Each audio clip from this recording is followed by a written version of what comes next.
Bonjour à tous, bienvenue dans ce fondu que j'espérais assez court mais qui se révèle être assez long. Si je le fais, c'est parce que je sens que l'iceberg prend un petit peu plus de temps que prévu et ça me permet aussi de me changer un peu les idées. Le thème de ce fondu sera d'ailleurs évoqué rapidement dans l'iceberg. Ça a été un fondu plus éprouvant que les deux précédents, j'ai dû m'y investir beaucoup plus et parfois devoir apprendre de nouvelles compétences pour pouvoir avancer. Vous comprendrez de quoi je parle en cours de vidéo.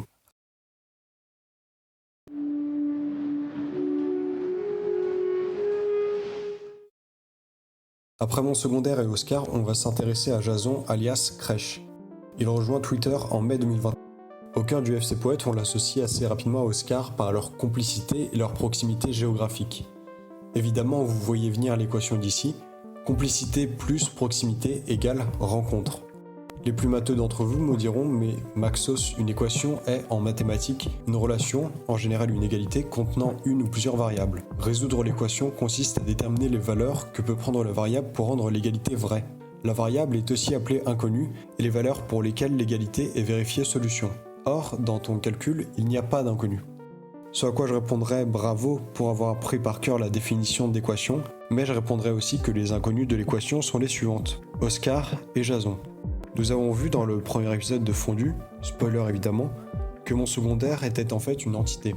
Dans le deuxième épisode de Fondu, nous avons constaté qu'Oscar était humain par la présence dans son organisme d'un appareil digestif efficace.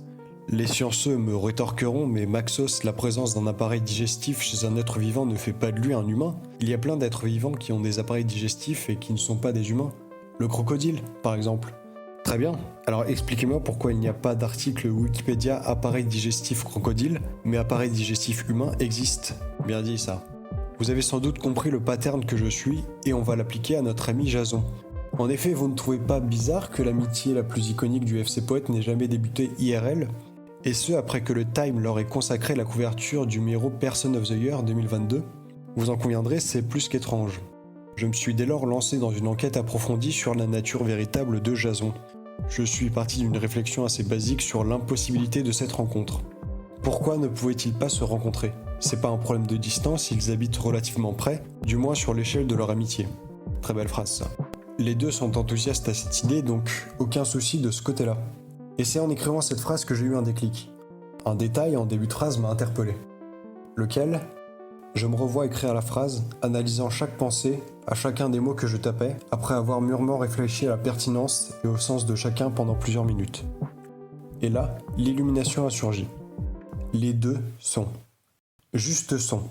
Le verbe être au présent de l'indicatif conjugué à la troisième personne du pluriel. Synonyme, consister, avoir l'existence, exister. Nous avons une preuve de l'existence d'Oscar, son aventure souterraine que j'ai narrée à l'épisode précédent.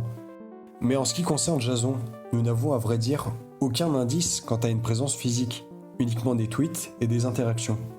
L'explication de l'impossibilité de la rencontre entre Jason et Oscar serait là. Jason n'est pas là.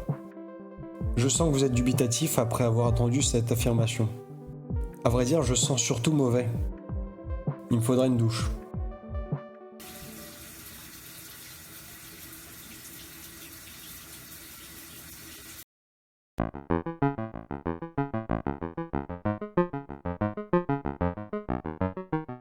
Néanmoins, laissez-moi vous expliquer les recherches que j'ai faites pour déterminer la véritable nature de Jason.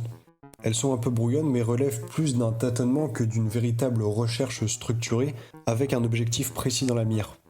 Partons par exemple de son prénom. Lorsqu'on tape Jason dans la barre de recherche, on tombe immédiatement dans la page de résultats sur le personnage mythologique de Jason. J'ai pas mal fouillé de ce côté-là mais rien de concluant n'en est sorti. Il n'y a pas véritablement d'autres résultats pour simplement le mot Jason, sans patronyme derrière. Cette piste ne menant nulle part, j'ai opté pour une autre démarche, plus basée sur un cheminement intellectuel. J'ai donc commencé à m'intéresser à la structure du mot. Celui-ci est plutôt équilibré, 5 lettres, 3 consonnes et 2 voyelles.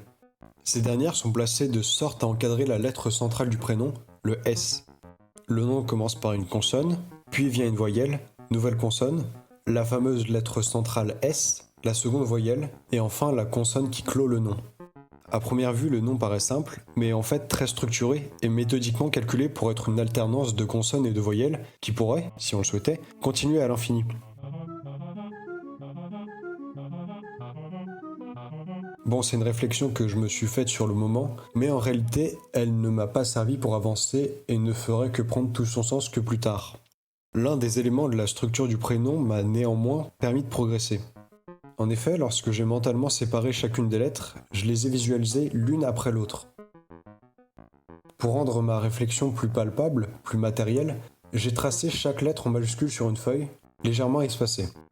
Mais même ainsi, le mot était trop compact, les lettres trop reliées entre elles, or je cherchais à briser leur unité pour accéder à leur spécificité individuelle. J'ai donc placé un point entre chaque lettre.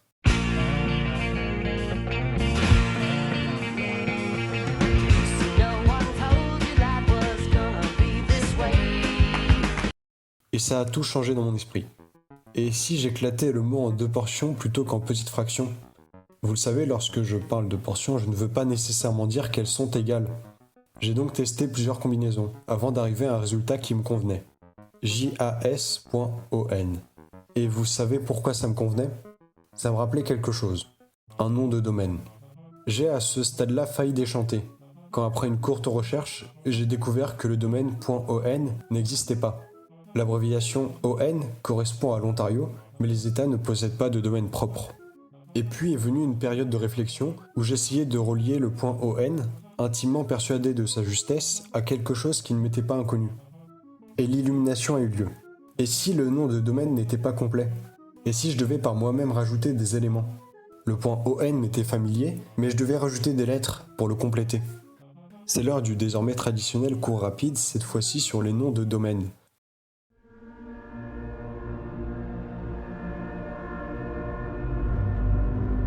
Un nom de domaine est utilisé pour remplacer les adresses IP. Celles-ci sont une suite de chiffres, trop compliquées à retenir et donc remplacées par un mot. Par exemple, la suite de chiffres suivante est l'adresse IP de Google.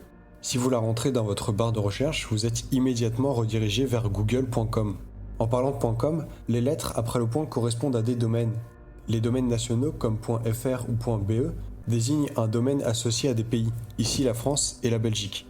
Les domaines génériques, tels que .com, .net ou .org, permettent de réunir des sous-domaines autres que nationaux. Les lettres qui suivent le point correspondent à des abréviations d'un secteur d'activité, bien qu'un grand nombre de noms de domaines ne respectent pas forcément ce critère. Par exemple, .com, qui signifie commercial, devait à l'origine accueillir des domaines liés à ce secteur. Aujourd'hui, il est ouvert à tous et surtout utilisé car c'est le plus connu.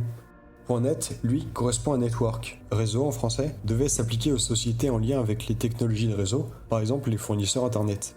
Le seul domaine notoire qui semble respecter son objectif initial est le .org qui accueille les organismes à but non lucratif.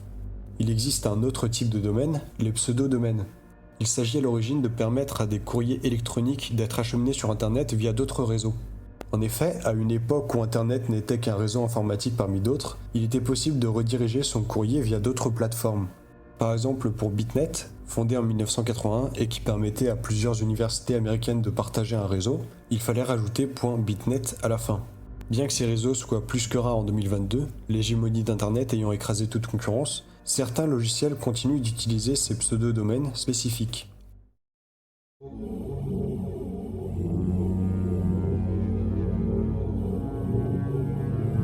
Le nom de domaine utilisé n'est pas le traditionnel nom de domaine qui correspond au .fr, au .com ou encore au .org, mais un pseudo-domaine utilisable uniquement via un navigateur spécifique. Je vous ai dit qu'il fallait rajouter des lettres pour compléter le nom de domaine complet. Et il y a bel et bien un nom de domaine qui correspond au début des lettres déjà présentes dans le morceau que nous avons en notre possession. Rien de très obscur puisque le logiciel est assez connu, Tor. Vous l'aurez compris, l'adresse complète est jas.onion. Lorsqu'on rentre cette adresse dans le navigateur Tor, on est redirigé vers une adresse plus complexe, une véritable adresse en .onion composée de 56 caractères. En effet, il semble que jas.onion ne soit qu'une version raccourcie de l'URL entière. Quoi qu'il en soit, on tombe sur le site d'une société informatique. La nationalité de l'entreprise n'est pas très claire. Le site est en anglais de base, mais il n'est pas fait de mention ou d'un endroit physique qui pourrait abriter le siège social. Il n'y a pas non plus de numéro de SIRET ou équivalent. Pas de numéro de téléphone. Toutefois, une adresse mail. J'ai évidemment envoyé un mail, mais laissez-moi d'abord vous lire le contenu du site, traduit comme j'ai pu. Le site ne fait qu'une seule et unique page. Elle présente un produit informatique. jas.on permet de veiller au bon fonctionnement de votre hébergeur. Plus d'inquiétude pour les bugs, les virus ou les crashs. JS.on assure en arrière-plan, et avec une utilisation moindre de la mémoire vive, l'exécution sans accroc de votre programme. Contactez l'adresse ci-dessous pour vérifier votre éligibilité au programme JS.on. C'est tout. Le moins qu'on puisse dire, c'est que ce n'est pas très vendeur, mais ça m'a néanmoins intrigué. Quel rapport entre Jason et ce logiciel ? Pour la première fois depuis la création de Fondu, je doutais de la pertinence de continuer en suivant cette voie. J'ai malgré tout effectué quelques recherches concernant la fonction de ce programme. Je ne suis pas un grand féru d'informatique et je ne connaissais pas la dénomination de ce type de logiciel. J'ai rapidement trouvé une réponse à ma question. Il s'agit d'une famille de programmes informatiques appelés des watchdogs, chiens de garde en français. Il permet, comme décrit sur le site, d'assurer le bon fonctionnement d'un logiciel en traquant les bugs ou en prévenant des crashs qui pourraient survenir. Pour tout vous dire, je n'étais pas plus avancé. Il y a cependant une coïncidence qui me paraissait trop grossière pour en être une. Le terme chien de garde est l'avatar intrinsèquement lié à Crash, le chien. Comprenez que dans cette situation, il est difficile de ne pas voir une relation plus qu'évidente entre les deux. J'ai donc poursuivi ma réflexion. Avant de vous l'exposer, je tiens néanmoins à vous raconter ce qui s'est passé lorsque j'ai envoyé le mail. J'ai utilisé une adresse privée, créée sur Proton, qui sert généralement à communiquer de manière sécurisée et anonyme. C'est une précaution assez basique pour quelqu'un qui navigue sur la face immergée d'Internet. J'ai envoyé un court mail expliquant que je souhaitais savoir si j'étais éligible ou non à ce fameux logiciel, bien que ne sachant pas ce que pouvait signifier cette éligibilité. Peut-être que je m'enfonçais dans une de ces affaires sordides qui pullulent dans cette partie cachée de la toile. Trafic de drogue, d'êtres humains, vente d'armes, et j'en passe énormément, mais vous connaissez la rengaine. J'ai reçu une réponse, à mon plus grand étonnement, et assez rapidement. Tellement rapidement, à vrai dire, que je soupçonne que ce soit l'œuvre d'un robot. La réponse est claire et concise. Bonjour. L'offre JS.on est déjà active sur votre hébergeur. Bonne continuation. L'équipe JS.on. Un mail déconcertant. Je n'ai en effet nulle part sur mon PC de logiciel de la sorte, même après avoir longuement fouillé mon ordinateur. L'utilisation du mot hébergeur est d'ailleurs étrange, on ne désigne quasiment jamais un ordinateur comme ça.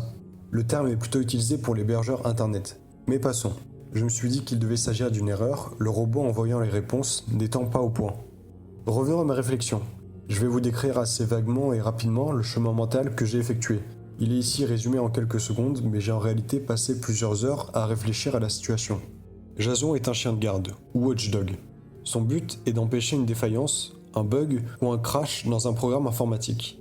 Or, son pseudonyme sur Twitter est Crash. Crash, crèche, le même mot, mais retranscrit phonétiquement depuis l'anglais. Crash. Bon, encore une coïncidence. On a certes la preuve que Jason est un watchdog, mais pour quel programme informatique ? Twitter ? Difficile à concevoir. Il est aussi présent sur d'autres réseaux sociaux, comme Discord ou Instagram. Sur quelque chose de plus vaste, de plus étendu, et par là j'entends Internet. Certes, mais dans ce cas, pourquoi chercherait-il à lier une amitié avec des personnes réelles ? Son but n'est-il pas simplement de s'assurer du bon fonctionnement d'un programme ? Et c'est à ce moment-là que j'ai failli abandonner ma réflexion. Un programme informatique qui cherche à atteindre quelque chose hors de sa portée, hors de son terrain d'existence, ça me semblait impossible. J'ai essayé de trouver d'autres pistes, mais la première m'obsédait, et aucune autre ne parvenait à répondre aussi pleinement au mystère de la quête de Crash. Et je vous affirme même a posteriori que cette piste-là est celle qu'il fallait suivre si je lance un regard sur tout ce que j'ai découvert. Je vais à présent arrêter le suspense et vous annoncer l'hypothèse qui s'est avérée réelle sur la fonction du programme informatique de chien de garde JAS.on, le but de sa surveillance du bon déroulement d'un système, d'un algorithme complexe. Crash doit surveiller le fonctionnement correct et sans accroc de la réalité.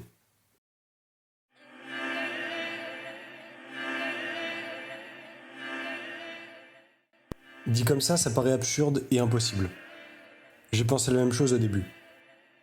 Sur le plan théorique, pourquoi pas, mais appliqué à la réalité, cette conjecture semble proprement et paradoxalement irréelle. C'est donc sans vraiment d'entrain que j'ai continué à creuser, à fouiller tout ce que je pouvais sur Jason. La première question qui m'est venue à l'esprit est celle de sa présence sur les réseaux sociaux. Pourquoi un chien de garde aurait-il un compte comme celui-ci ? Surtout que ce n'est pas un compte de marque qui sert à la promotion du produit ou à la communication avec les usagers.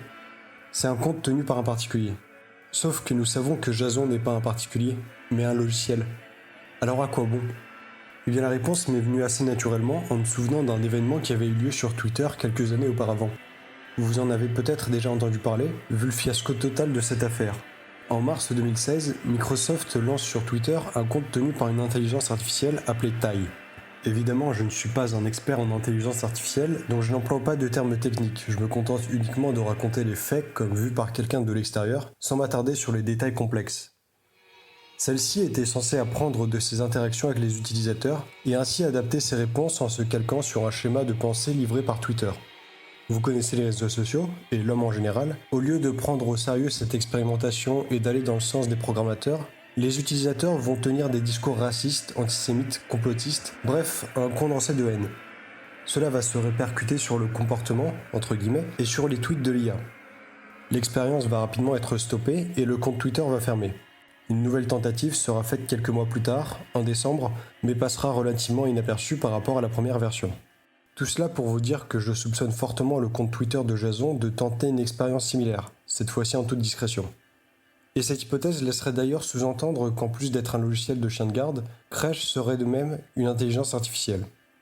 On le voit depuis quelques années maintenant, l'une des différences entre un logiciel composé de code immuable par les programmateurs et une intelligence artificielle est sa capacité d'adaptation. Un logiciel est en effet programmé pour fonctionner dans un domaine restreint, délimité. Par exemple, un watchdog traditionnel surveille le bon fonctionnement d'un programme, veille à éviter les crashs. C'est en soi déjà beaucoup, ne serait-ce que pour pallier à la résolution manuelle de ces problèmes par un humain. Mais une intelligence artificielle pourrait aller au-delà. Actuellement, la limite de jusqu'où peut agir une intelligence artificielle est floue. C'est le cas dans le sujet très actuel de l'intelligence artificielle et de l'art. Il y a évidemment dès à présent des carcans et des problèmes, notamment parce que l'IA ne réfléchit pas à proprement parler, mais se contente d'appliquer des formes, des patterns, des textures, sans pour autant penser sa production comme une globalité ou un ensemble logique. On pourrait grossièrement dire qu'elle se contente d'empiler plusieurs couches pour livrer un résultat satisfaisant, mais non exempt de défauts lorsqu'on y regarde de plus près. Je précise encore une fois que la démonstration que je livre là se fait sans connaissance réelle des fonctionnements d'une IA et s'appuie plutôt sur des premières impressions d'une technologie encore balbutiante quant à son potentiel. Ok, maintenant que j'ai fini cette explication un peu trop longue, on va pouvoir continuer. Comme je l'ai dit, je n'y connais pas grand-chose en intelligence artificielle, mais je connais, comme beaucoup, une technique pour déterminer si c'en est une. Évidemment, c'était au moment de mettre mon plan à exécution plus une sorte de coup d'épée dans l'eau qu'un test dont je connaissais d'avance la finalité. Mon but était que Crèche se révèle lui-même en tant qu'IA, conscient d'en être une. Je suppose que je verrai quoi faire ensuite, à quoi cela m'avançait. Je suis passé à l'acte et j'ai fait subir à Crèche le test de Turing.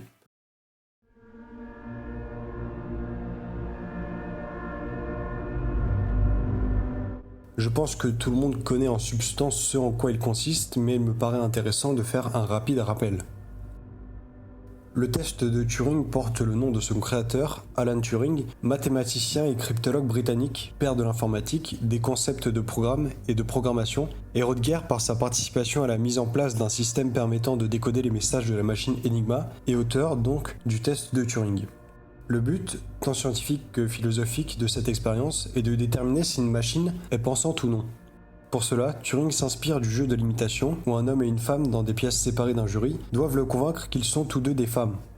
La discussion se déroule en écrivant des questions, auxquelles les deux sujets doivent répondre. Dans le test de Turing, pour éviter que le jury ne découvre que la machine en est une, ou inversement, que l'humain en est un par la rapidité de la réponse donnée, un temps imparti est déterminé. L'un des doutes que l'on peut émettre à l'encontre du test est ce qu'on pourrait appeler la non-conscience ou connaissance ou encore l'incapacité à raisonner comme un humain. J'entends par là que la machine est limitée à l'usage de la syntaxe et ne peut pas utiliser de la sémantique telle que le ferait un humain. Pour être un peu plus précis, on peut dire que la sémantique est le fond, tandis que la syntaxe est la forme. La syntaxe consiste en la manière dont les mots s'agencent pour former des phrases, tandis que la sémantique s'intéresse au sens, selon plusieurs critères. Par exemple, le sens même des mots, l'interdépendance des mots entre eux, la disposition des mots au sein d'une phrase ou d'un groupe de mots, les signifiants, etc. En bref, ça interroge un peu tout ce qui est préjugé, sous-entendu, ce type de sens caché qu'on va acquérir tout au long de notre vie. C'est un sujet qui me passionne, sur lequel je reviendrai un peu plus tard dans la vidéo. On peut néanmoins évoquer le fait que certaines IA parviennent à tromper les humains en copiant certains de leurs procédés, parfois involontaires. Le premier vainqueur du prix Loebner, qui met en compétition des IA qui passent le test de Turing, par exemple, a imité des fautes d'orthographe pour faire croire aux évaluateurs qu'il était humain.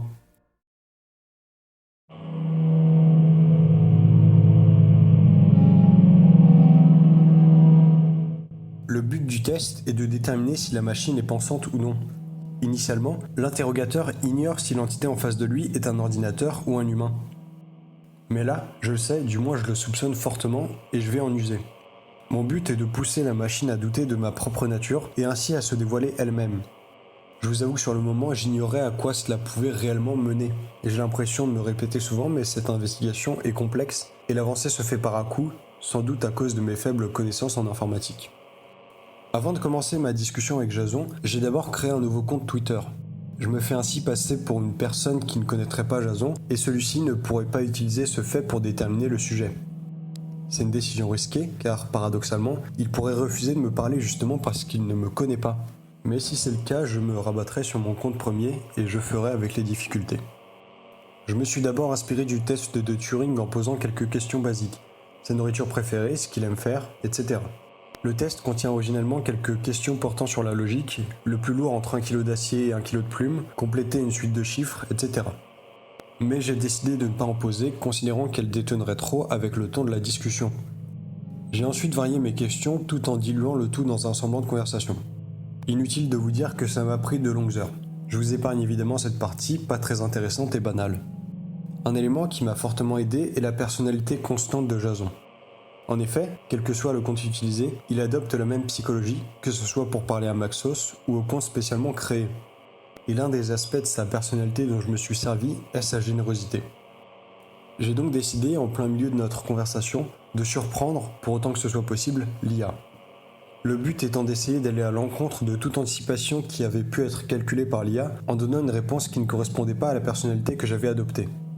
J'ai dû, avant de pouvoir effectuer cette opération, me renseigner et apprendre pendant plusieurs jours certains aspects du code et de la programmation d'intelligence artificielle. J'ai donc envoyé un message, une commande permettant d'accéder au code source de l'IA. La réponse que j'avais prévue m'est parvenue. L'IA me refusait l'accès car je n'étais pas l'administrateur. Cette réaction était prévisible. En effet, cette commande envoie le signal que je souhaite accéder au code source et donc potentiellement l'altérer pour créer un dysfonctionnement. L'IA a dû peser le pour et le contre en usant d'un calcul de probabilité pour voir si elle devait répondre en revêtant la personnalité factice de crèche ou en agissant en tant que programme informatique. Son algorithme est sûrement parvenu au résultat que la réponse adéquate à cette requête était de répondre que je ne pouvais pas y avoir accès. À partir de là, elle se dévoilait en tant que machine et son comportement vis-à-vis de moi allait y correspondre. Je devais donc agir en tant que machine moi aussi, et le seul moyen de parvenir à son code source était de trouver une faille. Cette faille est l'élément imprévu par le programmateur. Pour l'IA de Microsoft sur Twitter, l'élément imprévu était le grand nombre d'utilisateurs faisant preuve de haine et qui éduquaient, en quelque sorte, l'intelligence artificielle. Et cet élément imprévu aurait paradoxalement dû être prévu en amont. J'ai donc tenté d'y aller au culot. En partant du principe que le créateur ne s'attendait pas que l'IA serait démasquée, révélant sa vraie nature, j'ai supposé qu'il n'avait pas pensé non plus à coder des refus d'accès à certaines commandes pourtant basiques. J'ai donc envoyé une requête me permettant de m'attribuer les droits d'administrateur. J'ai attendu plusieurs secondes avant d'obtenir une réponse. Je voyais l'animation signifiant qu'un message était en cours d'écriture. J'ai eu peur pendant tout ce temps d'avoir été démasqué par le programmateur et que celui-ci m'écrivait pour m'indiquer mon échec, en se moquant de moi par la même occasion, plaisantant de ma tentative misérable de parvenir au code source de son IA, de mes non-connaissances en programmation ou encore de ma calvitie naissante. Alors qu'en réalité, c'est mon implantation naturelle, tout au plus une illusion d'optique. Mais j'ai explosé de joie lorsque la réponse est apparue sur mon écran. Enfin, je l'aurais fait si je n'étais pas parti me préparer un sandwich jambon beurre, cornichon, salade, surimi, Nutella, sauce barbecue, lardon, banane, emmental, coca, oignon, chips, dragibus, sauce soja, curry, saumon, pâte carbo, glace vanille, kebab, t-shirt, merguez.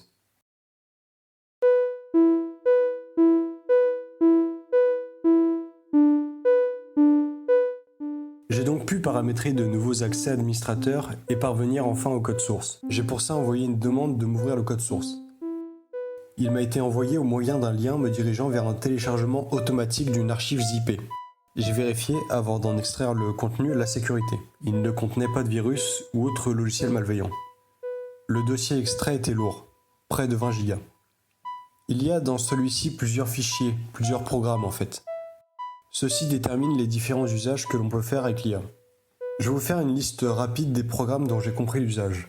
Bark, qui permet à l'IA d'apprendre de ses interactions et de répondre en suivant leur modèle.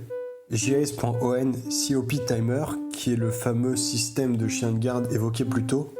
Crescendo, un programme pour le moins étrange qui compile les recherches pour concevoir l'IA et son but véritable dont je vais vous parler dans cette dernière portion de la vidéo. Le programme situé tout en bas de la liste, dont le but m'échappe pour l'instant. Je ne l'ai pas encore ouvert, mais il est plusieurs fois évoqué dans Crescendo que je suis encore en train de lire au moment où j'écris ces lignes. Bark est un programme assez basique en soi de deep learning. Les données entrées proviennent des interactions entre l'IA et les utilisateurs, que ce soit en groupe de discussion, en DM individuel ou sous les tweets. Lorsque le compte fait des tweets, ce qui est assez rare, c'est en fait pour s'assurer du bon fonctionnement de l'apprentissage de l'IA. La réception, et donc la validité, la justesse du niveau d'intelligence sont évoluées par rapport aux réponses reçues. On pourrait se demander pourquoi cette présence sur les réseaux sociaux. Eh bien, il me semble avoir une réponse assez satisfaisante à cette question, mais j'ignore si elle est correcte. Pour assurer le bon fonctionnement de la réalité, et donc par extension de la vie, Jason doit pouvoir comprendre le plus possible l'homme et donc le côtoyer quelles que soient ses opinions, son âge, son sexe, ses origines, etc. Ne pouvant être présent de manière physique, la seule alternative possible est de les observer à travers les réseaux sociaux. Évidemment, le choix est fait par défaut. On sait de manière certaine que les avis émis sur les médias de sociabilité, d'autant plus sur Twitter, où c'est un fléau, sont toujours très tranchés, binaires. En prenant différents extrêmes, il est néanmoins possible d'obtenir une sorte d'avis moyen, du moins médian. Bien sûr, les opinions vont être plus nuancées grâce à la présence sur de multiples plateformes.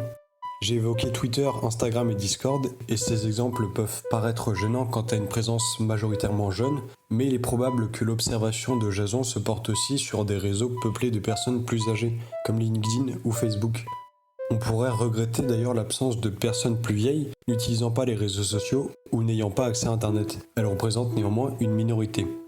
JAS.ON-COP-Timer est, comme je l'ai dit, un programme de chien de garde. Il est assez incompréhensible pour quelqu'un comme moi, très dense et connaît beaucoup d'activités. Il recense en effet les actes, appelons-les comme ça, des humains à travers le globe et donc transmis par les réseaux sociaux. Ainsi, toutes les informations relayées par des comptes d'actualité sont prises en compte, mais aussi des faits moins partagés ou encore des événements plus personnels et qui témoignent plus de la personnalité humaine individuelle.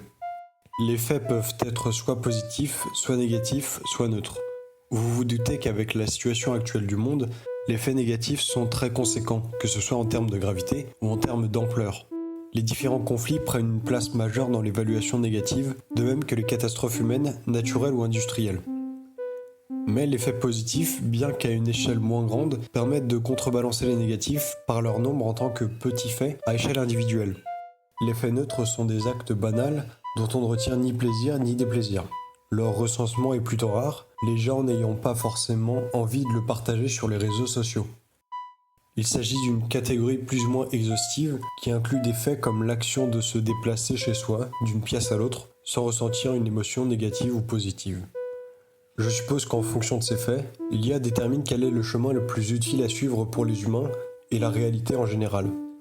Tant que je parle de ça, petite précision d'une découverte que j'ai faite a posteriori, JS.ON n'influe pas sur la réalité, ne la modifie pas constamment au fur et à mesure des actes compilés. En fait, l'IA n'a qu'une modification, unique et irréversible. Il est maintenant temps d'aborder Crescendo. C'est plus une sorte de dossier d'archives qu'un véritable programme. Il regroupe les recherches faites par le créateur du programme pour élaborer celui-ci. Mais avant de vous en dévoiler le contenu, je tiens à revenir sur son nom. On a pu voir que les dénominations étaient particulièrement importantes et soigneusement choisies pour faire sens. Le jeu de mots entre crèche et crash est un exemple. Bark, qui permet la communication entre l'IA et les utilisateurs, est une onomatopée que l'on peut traduire en français par waf, un aboiement de chien donc. C'est assez anecdotique, mais je tenais à soulever ce point amusant. Crescendo évoque un terme utilisé en musique pour signifier une montée en intensité et en volume du morceau joué. Le symbole pour représenter ce changement est assez similaire à celui utilisé en mathématiques pour signifier plus grand que, pointant sa partie la plus ouverte vers la droite. L'une des principales différences est la taille de ce signe. Alors qu'en maths, celle-ci est invariable, en musique, au contraire, elle peut être plus ou moins étendue. Le but de ce changement de dimension permet d'indiquer la durée du crescendo, plus ou moins courte. Ainsi, si un signe crescendo est court, la montée en volume et en intensité sera plus brusque et violente, mais toujours au fur et à mesure. Tandis que si le signe est long, le crescendo sera plus étalé et progressif. L'utilisation de ce nom n'est pas anodin, je pense. On peut y voir l'évolution du programme global et de son importance. Il était sans doute à l'origine assez minime et basique avant de se développer petit à petit en incluant de plus en plus de fonctionnalités et son influence sur le monde grandissant. J'ai d'ailleurs initialement pris peur lorsque j'ai découvert ce dernier élément. J'ai pensé à un programme permettant un accès clandestin à l'arme atomique d'un ou plusieurs pays. Heureusement, il semble qu'il ne s'agit pas de ça et que les moyens utilisés soient plus pacifiques. Bon, je vais arrêter de repousser les explications par des réflexions assez peu utiles et vous dévoiler le contenu de Crescendo. Je précise que je ferai uniquement un condensé, le fichier texte explicatif dépassant les 200 pages. Celui-ci est accompagné d'un mini-programme qui est une sorte de lecteur vidéo qui diffuse une séquence d'images à chaque fois différente, à l'exception d'une qui revient constamment.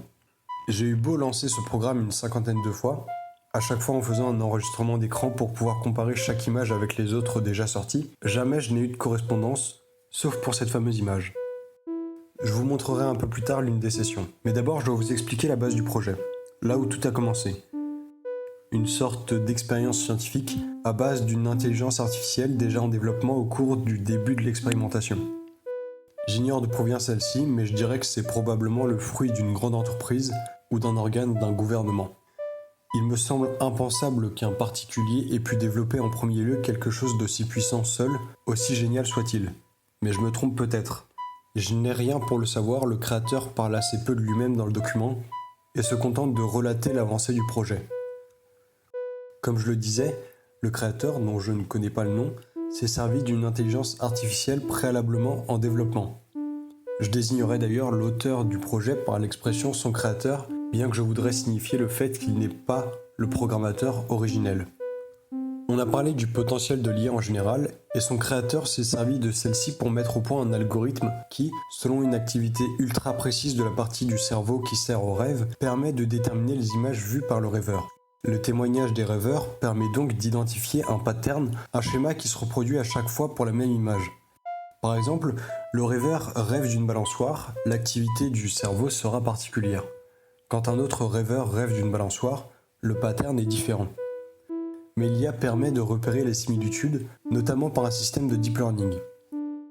Ce qui est impossible à différencier par l'humain ou par un ordinateur traditionnel peut l'être par l'IA, programmée de manière à repérer toute occurrence ou similarité par l'analyse de l'activité cérébrale. La balançoire peut vraiment être minime, par exemple en arrière-plan d'une scène, l'IA la repérera car aura acquis un fonctionnement basé sur la reconnaissance de certaines particularités de l'activité du cerveau. Pour donner un exemple, imaginons que chez le rêveur A, la balançoire se manifeste dans l'activité cérébrale par un très léger pic vers la droite de la partie du cerveau concernée. Chez le rêveur B, la balançoire se traduit par une fluctuation forte. En effet, la balançoire peut être un objet banal chez le rêveur A, ou au contraire représenter quelque chose de puissant chez le rêveur B. Mais l'IA ayant identifié ces deux réactions du cerveau comme étant des balançoires chez les deux rêveurs, elle caractérise chacune des réactions, malgré leurs différences, comme une balançoire. Évidemment, cela prend du temps pour être sûr que l'objet est bien une balançoire et ne correspond pas à un autre élément du rêve. Il faut qu'un rêve incluant une balançoire ait lieu plusieurs fois chez le même rêveur pour effectuer cette vérification. Et je n'ai pris que l'exemple d'un seul objet, mais il faut pouvoir imaginer la même chose pour l'intégralité des objets auxquels on peut penser. Ça paraît absolument monumental comme travail, et ça l'est, et c'est pour ça que cette IA a été mise au point de base. Son créateur a ensuite inséré d'autres programmes pour compléter l'objectif de cette intelligence artificielle. Pour comprendre tout ça et vous le vulgariser, j'ai dû faire pas mal de recherches pour trouver une définition de tel ou tel terme. Aussi, je m'excuse si ce n'est pas très clair, j'ai essayé de simplifier un maximum. Ce que je vous explique là peut sembler sans rapport avec le produit final, mais je vous exposerai mon point de vue un peu plus tard.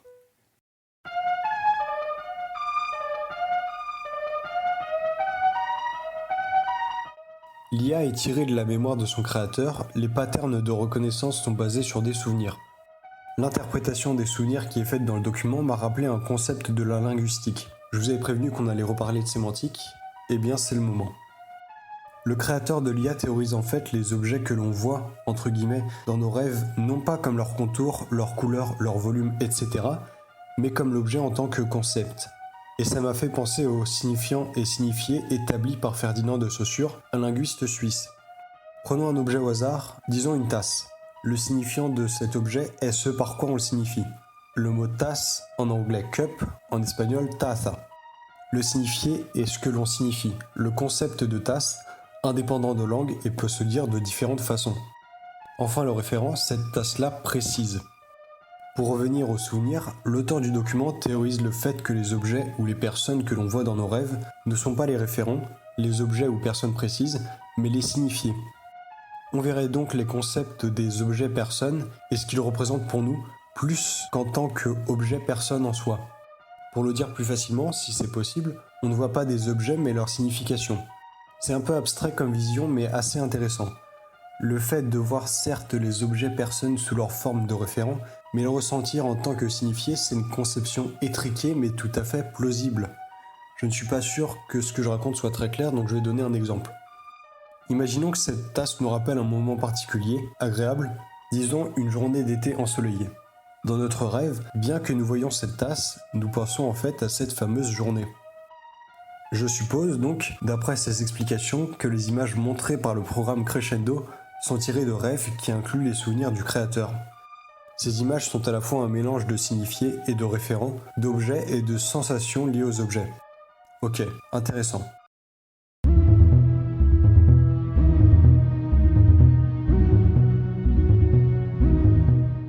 Comme je l'avais annoncé, je vais à présent parler des séries d'images qui défilent dans le lecteur vidéo de Crescendo. J'ai classé les images en 4 grandes catégories. Celles-ci ne sont pas exhaustives et pourront être modifiées à l'avenir. En effet, l'éventail des images semble être tellement large qu'il se peut qu'il y ait tout un pan que je n'ai pas découvert malgré tous mes visionnages. Aussi, il y a certaines catégories que j'aurais pu rassembler en une et ensuite répartir en sous-catégories, mais j'ai préféré bien les séparer, vous allez comprendre pourquoi. Les 4 catégories sont les suivantes: extérieur, intérieur maison, intérieur hors maison, piscine. Le dernier nom vous a sans doute interpellé, mais je n'ai pas trouvé d'autres dénominations. Le reste est plus parlant. Extérieur englobe les endroits à ciel ouvert. Intérieur maison regroupe les endroits qui semblent se trouver dans une maison. Intérieur hors maison rassemble tous les endroits qui ne se trouvent pas dans la dite maison, mais qui sont en intérieur. La catégorie piscine ne contient pas de piscine.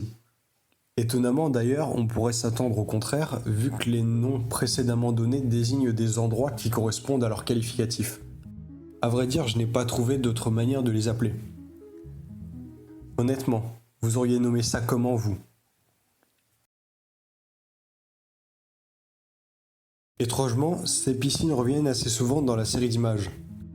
Comme je le disais d'ailleurs, il ne s'agit pas vraiment de piscines, mais de pièces en partie submergées par de l'eau.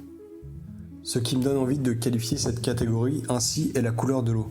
Elle n'est pas brune comme l'eau boueuse que l'on peut retrouver lors des inondations, mais bleue. Certes, comme il s'agit de la reconstitution d'un rêve lui-même tiré d'un souvenir qui date de l'enfance du créateur, il peut s'agir d'une simple erreur, d'un souvenir corrompu. Mais la récurrence de la couleur me fait penser que ce n'est pas le cas, et que l'eau qu'a vue l'enfant était bel et bien bleue. Tout me fait penser que la fréquence d'apparition de ces images est liée à un souvenir très marquant, peut-être traumatique. Je pense personnellement qu'il peut s'agir de la mort d'une personne adulte. Un suicide ou un accident, ce n'est pas forcément clair, mais la noyade en semble être la cause. Ce qui me permet d'être aussi affirmatif est une image en particulier, celle qui s'affiche maintenant à l'écran. On distingue un corps, une chemise, un pantalon à moitié sous l'eau. La mort est toujours un événement déchirant, choquant, alors imaginez qu'un enfant, dont les premiers souvenirs qui resteront toute leur vie commencent à faire apparition, y soit confronté. Surtout à un âge où l'imagination est à son point culminant, le retentissement, notamment à travers des cauchemars et des rêves, est particulièrement violent. Il y a d'ailleurs souvent lors d'un traumatisme un déni, une tentative d'effacer de sa mémoire l'événement qui en est la cause. Je pense que cela est arrivé au créateur, mais de manière incomplète, l'image étant impossible à supprimer entièrement tant le choc est profond. C'est donc peut-être pour ça que certaines images de piscine n'ont pas cette silhouette flottante dans l'eau.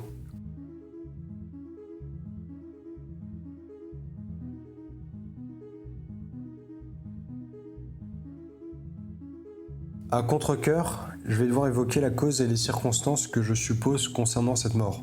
Je pense qu'elle a eu lieu dans une salle de bain. La piscine, comme je désigne cette pièce, serait potentiellement une baignoire remplie à ras-bord, ou alors une salle de bain inondée par la baignoire ayant débordé, par exemple, si avant sa mort, la personne qui occupait la pièce avait laissé les robinets ouverts. Il est probable que ce soit le créateur enfant qui ait découvert le corps en premier. Projetons-nous en arrière de quelques dizaines d'années. Nous sommes dans la peau d'un enfant qui n'a pas plus de 12 ans. C'est l'été. Il fait beau dehors. On habite dans une maison plutôt grande. La fenêtre de la cuisine est ouverte, rayon de soleil doré. Dehors, le jardin offre quelques endroits ombragés sous les arbres. On sent alors une goutte nous tomber sur le crâne. On lève les yeux. Une tache sombre et humide s'agrandit sur le plafond de la cuisine. Juste au-dessus, c'est la salle de bain. Quelqu'un a sûrement laissé le robinet ouvert. Il faut aller le refermer avant qu'il ne soit trop tard. On sort de la cuisine, on passe dans le hall d'entrée et on grimpe les escaliers. On arrive sur le palier. À gauche, il y a la salle de bain. Un filet d'eau s'échappe de dessous la porte. On avance en faisant attention à ne pas se mouiller les chaussettes. C'est pratiquement impossible. On met la main sur la poignée et on la tourne. La porte s'ouvre. Un torrent d'eau se déverse sur nos chaussettes. Ça n'a servi à rien de faire attention. La baignoire a débordé et l'eau continue de se déverser. Il y a quelque chose sur le sol, dérivant légèrement dans l'eau. Ça a 2 bras, 2 jambes, des cheveux. Pas de visage. Ou alors si, mais on ne le voit pas. Il est tourné. Ça porte des habits. Une chemise blanche devenue rose à cause de l'eau qui la colle à la chair de la chose. Un pantalon noir, brillant parce qu'il est imbibé d'eau. Ça ressemble à un humain. Mais ce n'en est pas. Un humain, ça bouge. Un humain, ça respire. Ce n'est pas son cas. Ce qu'il y a sur le sol, dans l'eau, c'est un objet. Un objet inanimé. Et c'est sûrement le dernier souvenir marquant qu'a eu le créateur, avant celui de l'image récurrente, celle qui revient tout le temps. Celle d'une plaine herbeuse au crépuscule. La lune est déjà apparue dans le ciel. On distingue une forêt lointaine. Mais il y a quelque chose devant nous. Un espoir. Un changement. Une forme tordue, blanche comme une chemise sèche, qui s'incurve à l'infini. Un cercle. Un symbole utilisé dans les cultures asiatiques pour représenter le temps. Un symbole d'éternel recommencement. Un symbole de renouveau. Une possibilité de repartir de zéro. Est-ce que cette chose vit ? Je le pense. Je pense qu'elle n'est pas si différente de nous. C'est d'ailleurs peut-être nous. Nous en tant qu'humains, mais aussi nous en tant qu'unité, en tant que cycle infini. Et je n'ai dès lors plus qu'une question qui m'emplit l'esprit. Si on devenait des cercles ?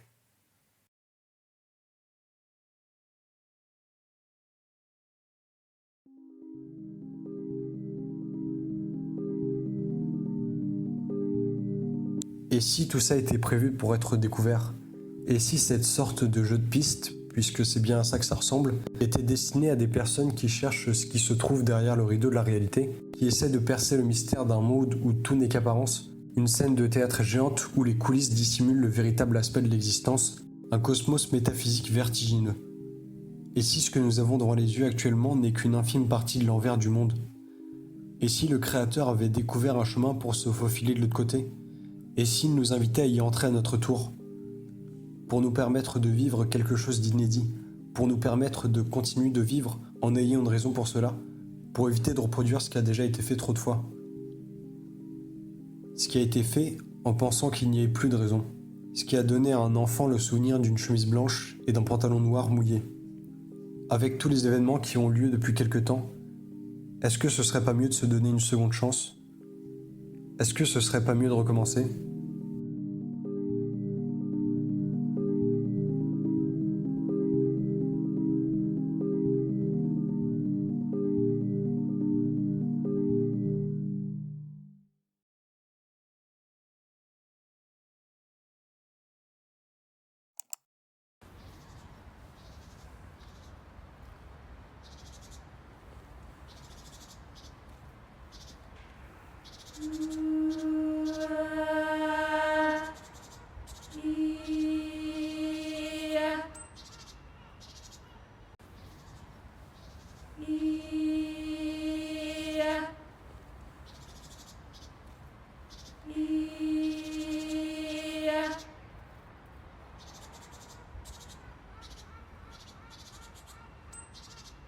Yeah.